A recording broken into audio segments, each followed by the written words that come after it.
Tico, just...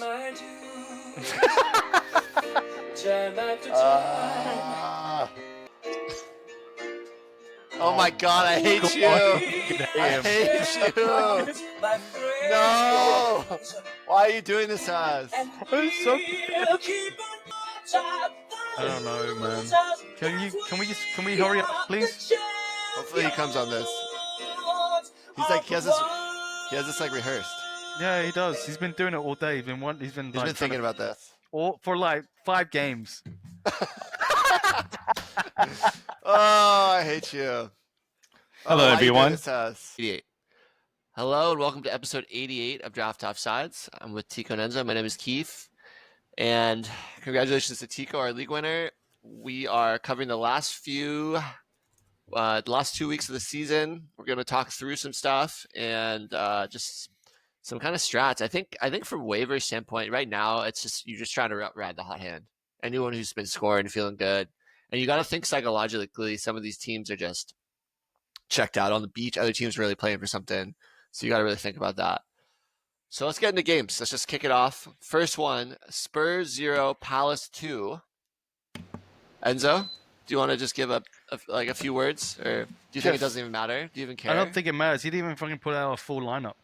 The only thing that was key in this game was Kulu got injured within 20 minutes. Besides that, Palace put out a full team and they deserved the win, 2-0. Eze, 26 points and a brace. He looked very good. He's it's going to be, so he was last year was going at the end of the first or like first few picks of the second. I think he probably stays right about in that position. Yeah. I think that's probably where he is. Kinski, 18.5 points. That's the keeper? That's the keeper. So we didn't even play, our main keeper. So he had 18.5 points and he led in 2 goals. Mm-hmm. So that says a lot about the pressure he was under. Yep. Says a lot about Tottenham. Yeah. Guehi, 15.75. Richards, 15.75. So the Crystal Palace defenders stepped up. Mm-hmm. Yeah, that Kulu injury you talked about. Spurs officially in 17th place. Is there a chance for what's the difference between them and United? 1 point. It's a 1 point difference. It's a 1 point difference from 13 to 17, like 1 point each. So. Oh, interesting. So there could still be some movement. I mean, if you spend like both of these Man United and Spurs, it's like these games don't matter. They're just, and it's not even. I don't even think the morale can be that shattered because they're just so focused on Europa League. No one cares. It feels like no one gives a shit. I mean, I think especially for Spurs, they probably know next year they're gonna have a different manager. So who cares? They don't need to impress the current manager. Yeah, and also, that's true. I don't know if it's at this point it's relevant or not, but James Maddison is done for the year. He's injured. Mm-hmm. I saw that. So interesting stuff. I think Palace has been kind of a surprise in the second half of the season. They've really stepped it up. Chris Richards, some of these guys are really just like looking so strong. What do we think? So Daniel Munez, 24 points as well. He had a very solid one. Ismail Sarr, 12.75. Mateta, 11.5. I mean, I'm counting 1, 2, 3, 4, 5, 6, 7, 8 players that had 10 plus points in this game. They had a field day. With 2 players with 25 plus almost. Yeah. So a bit of a massacre. Okay, next game. Fulham 1, Everton 3. Fulham scored first in this game with a nice Raul Jimenez header. It really, Tico, I almost texted you on the side because our boy looked good with that goal. But Everton kind of stormed back, and Fulham just feels like they've kind of lost the plot a little bit the last few weeks. Well, they're not playing any rich teams anymore, so they're giving back. They're giving everything back. They're giving everything back. I was surprised too. They only have 1 win in the last 5. Keane scored a goal, so he had 21.5 points. Good for him. I mean, who knows if he's going to be there next season? He's kind of lost his starting spot. He's kind of like not as relevant. No. I do have an autographed card of his, so I kind of always like Keane. It's worth about $3 because he's not that relevant, but it's kind of cool. Beto, 19 points, got a goal, 2 games, 2 goals. 2 games, 2 goals. That was one of our waiver risks. Yep. I also want to shout out one of my favorite players to hate, Emile Smith-Rowe, was involved for the Fulham goal. So you think he's going to still be there next season? Yeah, he'll be there next season. He'll be there because where does he go? I mean, who's going to want him? It's not like I don't think he's been exactly lighting it up. I think you got to say that he's been a little bit of a bummer. as a signing for what they paid for him and stuff. I think all the Arsenal ex signings have been pretty horrible in their new teams. Yeah, it's like the inverse of Manchester United, where all the Manchester United players go somewhere and like excel, and all the Arsenal players go there and kind of underwhelm. Yep. I think I'm trying to think of the last Arsenal player that was bad for them and it was good somewhere else. It's like Alex Iwobi. Alex Iwobi. Like, has there really been someone that like left there and has been good? William Gallas. Well, that was so long ago. Maybe Bellerin kind of went to. Is he on Betis? No, Is he no. He wasn't? started modeling. Yeah, maybe. Now he's writing books. Yeah, respect it. Respect the hustle. Giroud. I feel like he was better outside. Really yeah, he was outside better. But I also feel like he was almost like too good for them. Like they didn't realize what they had. They didn't deserve him. Yeah, they didn't deserve him. Like they didn't think, they thought that he wasn't good enough for them, and he went on to prove that he was. Yeah, they were always trying to find a better striker when they had it. Yeah, exactly. Yeah. And they didn't appreciate what he did for the team. Okay, next game. Newcastle 2, Chelsea 0. This one stung. Newcastle scored early. They were really dominant in that first half. Nicholas Jackson freaking Kung Fu elbowed the defender and got a red card in the 35th minute, and that just really screwed up Chelsea. And even though Chelsea looked pretty good in the second half, they actually played really well in the second half with 10 men, but they couldn't break down a really well-organized Newcastle team with 10 men. Game ended up 1-0. It's a total drag. Dan Burn, 23 points, got the assist on the... Oh, sorry, game ended 2-0 because Bruno Guimaraes scored at the very end. But Dan Burn got 23 points and got the assist on that second goal. Tonali got the first goal, 18 points. He's had a really strong second half of the season. Murphy, 16.25 points, got an assist. Livramento, 15.25 points. Man, a lot of high scores. Yep. Anthony Gordon got the start, but was very, very, very underwhelming. He was pretty shut down. So that's interesting. Yeah, it's like you think, but he'll start next season. I think it's just because it's the end of the season and Barnes is the hot hand. It always seemed like Barnes was going to be the backup. Yeah, I think. When Anthony Gordon came back, you weren't going to just sub him in because Barnes had been scoring goals, and so it took was him not scoring for a few games and then to put him back in.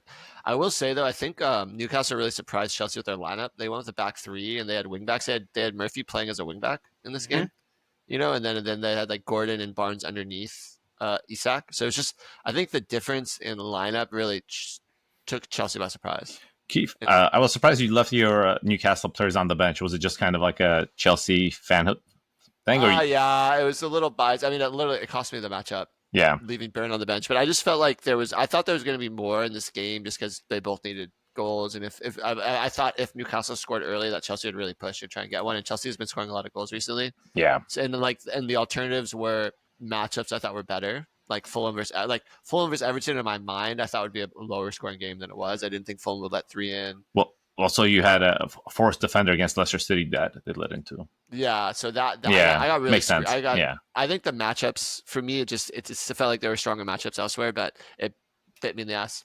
I totally. But I just can't make a right decision right now. Every decision I make is wrong. So one of those. I'm just kind of used to it. Just rolling with the punches.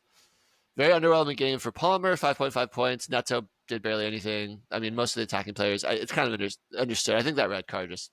Yeah, Madueke didn't do too much. I think... Killed the game. That red card killed the game. That also killed my matchup. I lost by 4 points, and Jackson got negative 6.5. Do we think that the way the year is ending is dropping Cole Palmer's stock for next year's draft, or you guys aren't really factoring in how it's ending? I think it will slightly. I think he will slightly. I think you're drafting Salah ahead of Cole Palmer now. I would. Yeah, because coming into the year, I felt like a lot of people had him like top 3 to 5 after the Bruno Haaland saga. Yeah. But when you're looking at it, the last since January 15, he's only scored 1 goal, and that was the penalty. Yeah, and he's had 2 or 3 assists. He's had a very bad 2025. Second offensive. Yeah, really, really bad. I mean, it's well documented. I think it's a combination of things. I think partially is that teams have figured out how to contain him a little bit. No, he spoke about it. Yeah, in that last interview. Yeah. Mm-hmm. Yeah, but he needs to be smart and figure out how to just if teams are figuring out how to stop you, the best players then figure out how to kind of be one step ahead of these other teams and do other things. So that's on him. He has to figure it out. I think that that leaves a little bit of a question mark there. So I mean, you're going to take, Saka, Holland, Bruno, Mo Salah. Salah. So that's what, 4. And then I mean, are you going to take, who else are you going to take ahead of him? Isak. You think you take Isak ahead of him? Ollie Watkins. No. Yeah, I mean, who else are you going to? I mean, really, who else are you going to take ahead of him? Maybe Isak. Would you take Cunha ahead of Cole Palmer? That's a hard one. Well, But is Cunha playing Isak for with Wolves what or he did. United? That's the question, I guess. I think honestly the biggest issue, like with Palmer dropping further, is that it's not like there's all these names that are really clamoring to Overtake be that his much spot. better. Yeah. Yeah. It's not like we've had all these breakout stars this season. So I think he'll probably be there just by default right now, even with the bad end. But okay, next game. United 0, West Ham 2. Wan-Bissaka, 23.5 points, got an assist. Souček, 19.5 points. You saw him spin in where he just says he scores and he spins around like he's dizzy. Mhm. I like the celebration. It's very memorable. It's very him, He's having a great end to the season. Yeah, I think he does this every season. He just scores goals, I feel like. I mean, I'm not sure if I just always I see him, but I feel like he's such a good goal scoring midfielder. Yeah. Areola, the keeper with the clean sheet, got 17 points. Diallo, 15 points. So, that's right on his average for points per start. Yep. James Ward-Prowse, rare start. He got 14.5. Good for him. Was that all ghost points? Yeah, he didn't get no assists. Don't he get a point? Doesn't he get a point for a clean sheet because he's from the midfield? He gets 1. Yeah. But still, it's a really solid game. United in 16th, so they're 1 point ahead of Tottenham. So That's crazy We'll that see. those 17th and 16th in the Europa final. Yep. We'll see how much they care. Well, Chelsea plays United next week. United manager ripped them a new one after the game in the post-match interview. Really? Yeah, no sense of urgency. And then he said it's not just on the players, it's on management and everyone else. And if this continues, then the club has to look at everyone pretty much. But Interesting. But it's also like we mentioned it about when we're talking about Tottenham. It's difficult when the year's coming to an end. You're not playing anything, but at the same time, you have a huge match coming up and the Europa final. But luckily, both of the teams are in the same situation, so both of them have lackluster attitude towards it. Totally, it's just a really weird situation. You'll probably never see this again. Yeah, You know what I mean? kind of. It's a very unique situation. Like they have nothing to play for, and honestly, like whoever wins that game, their season will be kind of salvaged. You know? Yeah. Or like whoever loses that game, it's a disaster of a season. It will be. It will be like their worst season. Yeah, but even just the fact of winning a trophy for either of those teams would be huge, just for morale at the end of the season, and financially, it'll be huge to be able to play in Europe. So It's definitely it's life changing for a lot of people. It's definitely bigger for Tottenham than it is. Man United won the FA Cup last year, and they won the League Cup the year before that. And Tottenham, we don't win cups. It would mean a lot more. It would mean a lot more to Tottenham. Yeah. Totally. Would United do agree. parade for Europa? Did Chelsea do parade for Europa? I'm sure they would. Okay, should we move on? Yeah. Liverpool 2, Arsenal 2. Kind of back and forth game. Arsenal Liverpool went up 2-0. Arsenal clawed it back. Got a red at the end, but then were able to hold on. Diaz, 16.5 points. Scored a goal. Gakpo scored a goal as well. Mm-hmm.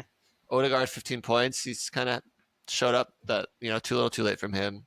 Mm-hmm. Trossard, 14 points. He came on. Did he come on? Did he sub on? He managed to No, score? he started. He started. Okay. Also, I would say Odegaard came on at the right time when he was on my team. So, True. I'm down with that. Yeah, Marino got the second goal for Arsenal, but then he was also the one that got the red later for a bad challenge, so he'll miss a game. But just because there was a double, Jackson's out for the season. And also, for Chelsea, Jackson's out for the season and the first game of next season. Marino will just miss one game. Yep. So, is what it is. Arsenal gave the guard of honor. Skelly not into it. What does that mean? He just wasn't paying attention. He was just like... Maybe he didn't know what the guard of honor was. Not even clapping. He just didn't care. I get it. It's a weird thing. I feel like you should do that once. So I know every team has to give a guard of honor until the end of the season. Till the end of the season. Arteta also ripped the way the Arsenal played after the game. I'm sure. Yeah. Did you guys see some of his quotes? Arteta. Oh, the unhinged, he's losing his. He looks like he was having a nervous breakdown. Not even that. During the Champions League, how they were the better team. Yeah, and then when he was saying Liverpool won it with like 80 something points. I had 90 something points last year. Like, fucking loser, get the hell out of here, Arteta. Over that guy. It's just a lot of I don't know. I think he's just kind of a loser. Like he has this like kind of losery, like that whiny mentality, and I don't know, something about him I just really rubs me the wrong way. It's his face. Let's be honest. It's his face. It's just so punchable. Do you agree, Enzo? Can you ask Enzo if he agrees that it's his face? Enzo, what do you think about Arteta's face? I think it looks like a Lego head. So yeah, I want to punch his face. Very punchable. Yeah, yeah, go ahead. No, I was just going to talk about it's not in the recap, but how surprising was the City and Southampton game? 0-0 with Haaland playing and like KDB. Yeah, I mean, kudos to Southampton. They were able to hold on.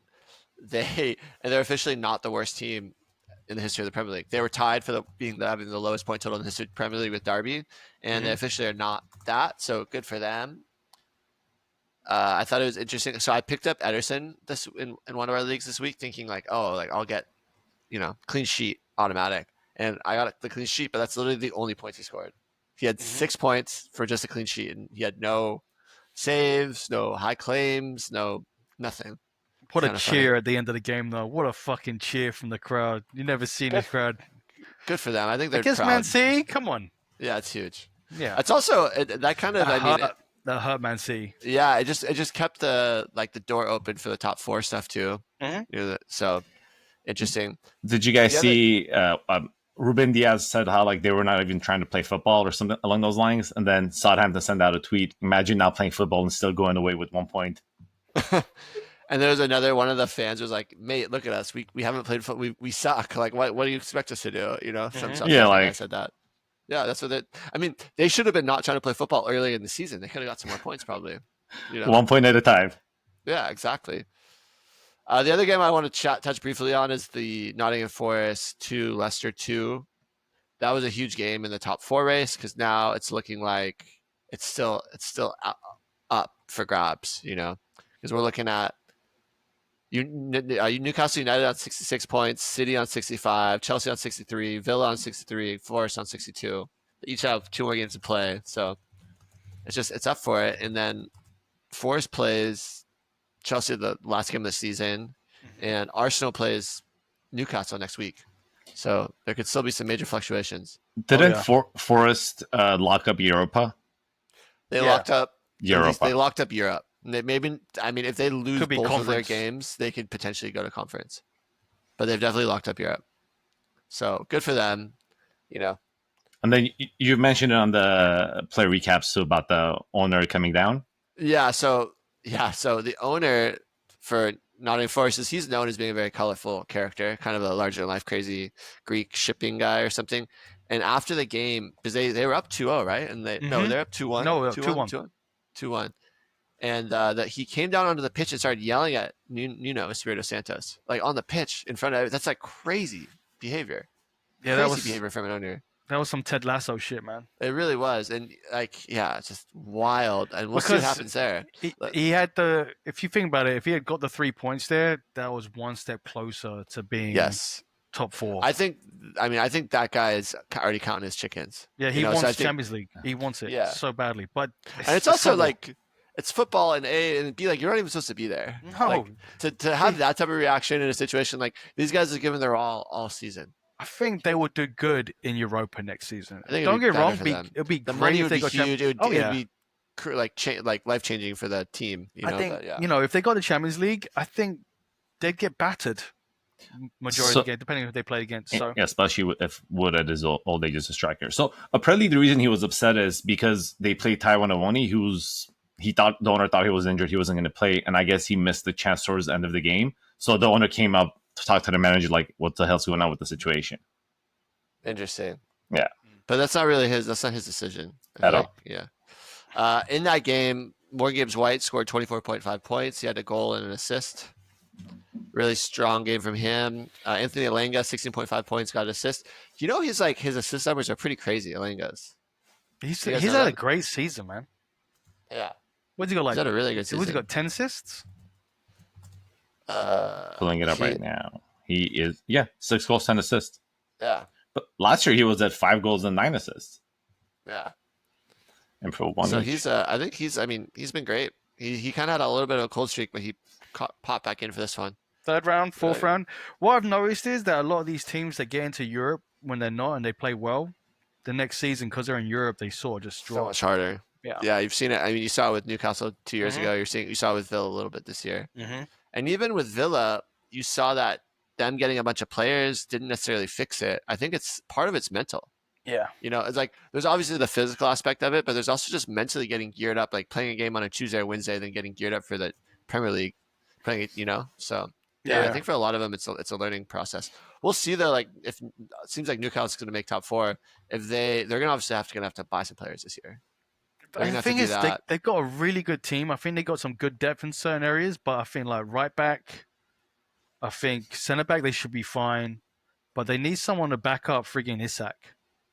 That's what they need. Yeah, you don't think Callum Wilson's got it anymore? No, he hasn't even really played this season, and there's a reason for it. Yeah, well, because he's Isak's in front of him, but yeah. Yeah, I know well, you he's mean. also got as in like last season that didn't affect him. Like when Isak was out and he got the opportunity, he scored goals. Yeah. So Okay, a couple other just quick notes. We talked about Raul Jimenez. He had 19.5 points, going on an assist, looked solid. Kevin Schade continued his strong run. This is his third game with like 15 plus points.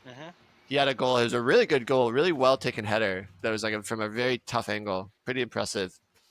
Benderak, 18.25 points for Southampton. Martinez, is that Villa's Martinez? Yep. The keeper, 18 points. Ramsdale, 17 points. Yeah, he must have. I mean, the amount of action he had playing against that City squad. Mhm.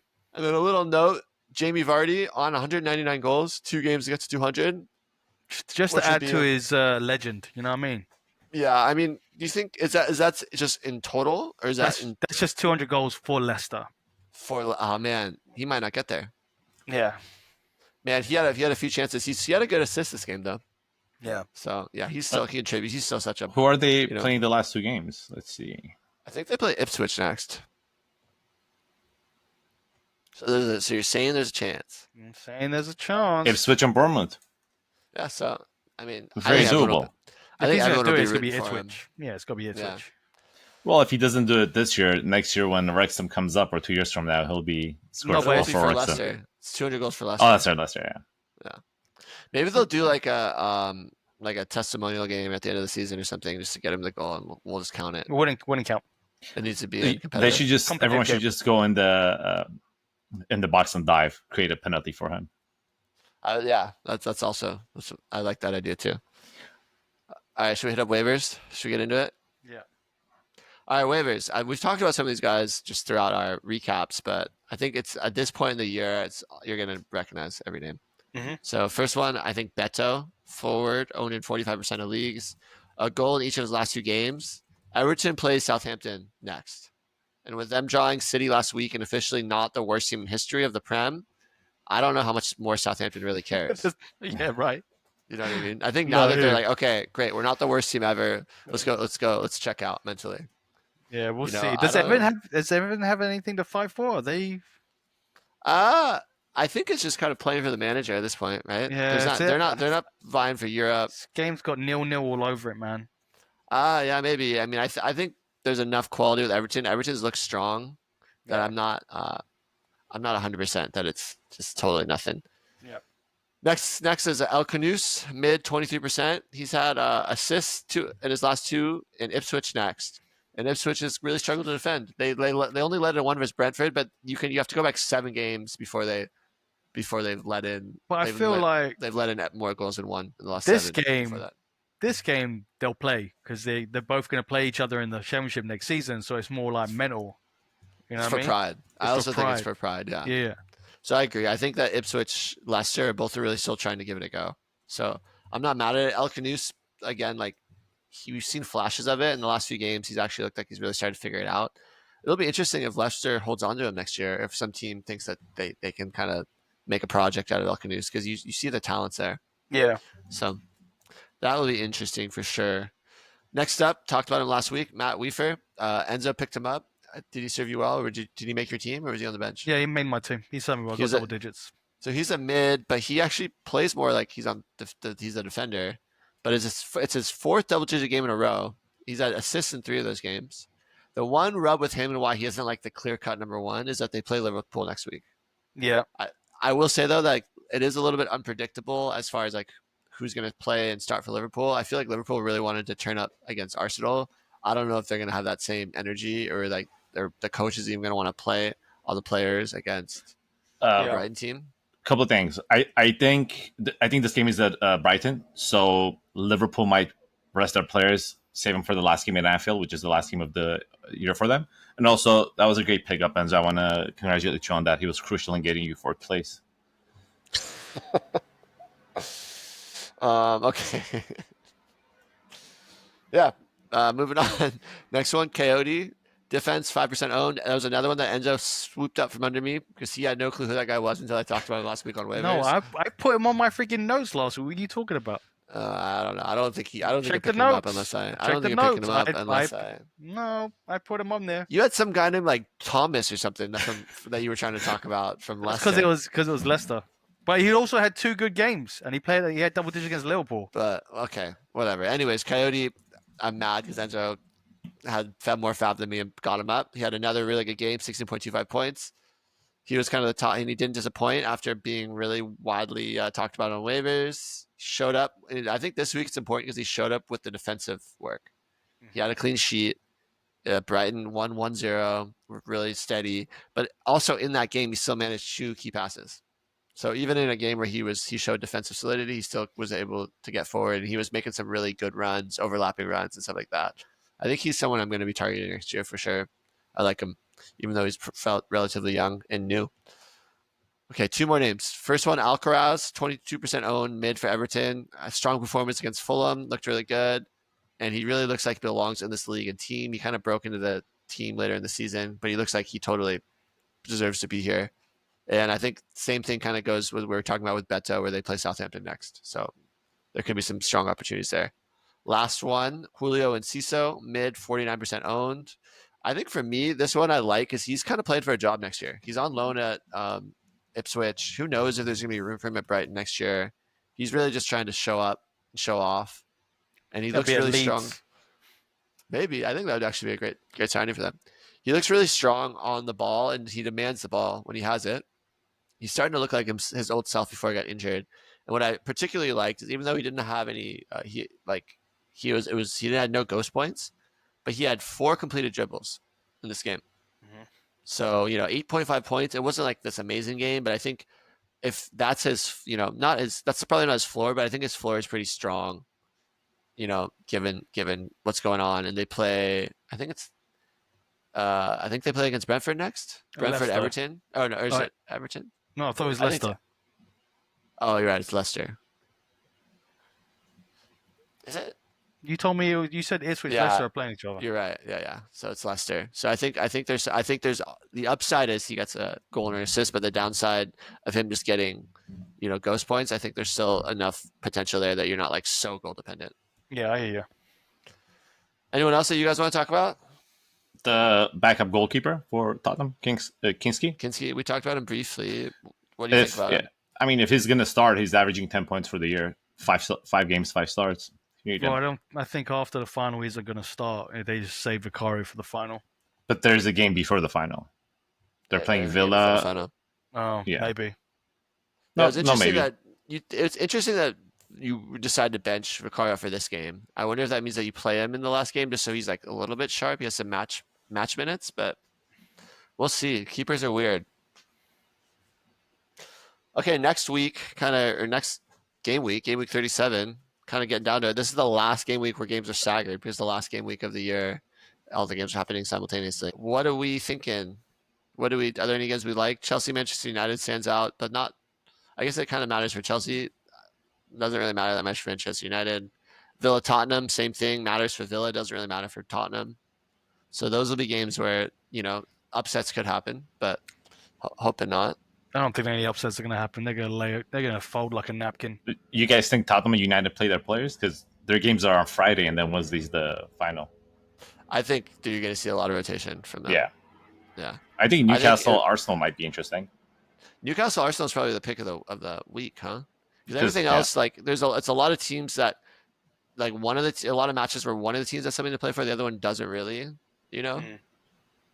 So City Bournemouth is interesting because I guess Bournemouth is still vying for Europe.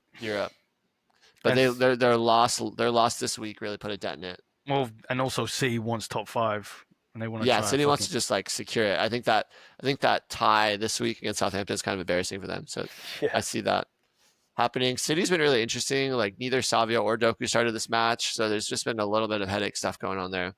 I don't even know what to. I have no doubt they'll probably bounce back next season. That's just what you would think with Man City, but yeah, we'll see. I'm pretty sure if you look at their record outside of that, like middle of the year where they had like what was like 7 to 10 games where they weren't doing that well, probably like the last few weeks seems like they've kind of righted the ship. And Totally. even Doku came back. He played the second half and he had 13.5 points. So Yeah, you know what you're getting with Doku: frustration and a lot of dribbles. I think Doku's one of the guys that you would. A lot of times it might make sense to roll the dice even if he doesn't start, just because he's going to come on, and even if he only plays for 20 minutes, he could dribble past. He could get like 5 successful dribbles in 20 minutes. He's just that type of guy. He's going to be the Kudus of next year. That's what he's going to be. Yeah, he's definitely up there for sure. I mean, I think he the highest completed dribbles. We looked at this the other week. I forget now. You're right. Yeah, Jeremy Doku by a lot. He has a total of 107 successful dribbles. The next best is Kudus with 89, and I'm sure he has had significantly less minutes. Yeah, he's had 1,000 less minutes than Kudus. Wow. So that's kind of wild. My name's Keith. I was with Tico and Enzo, but now I'm just with Tico. And we will see you next week for the penultimate episode.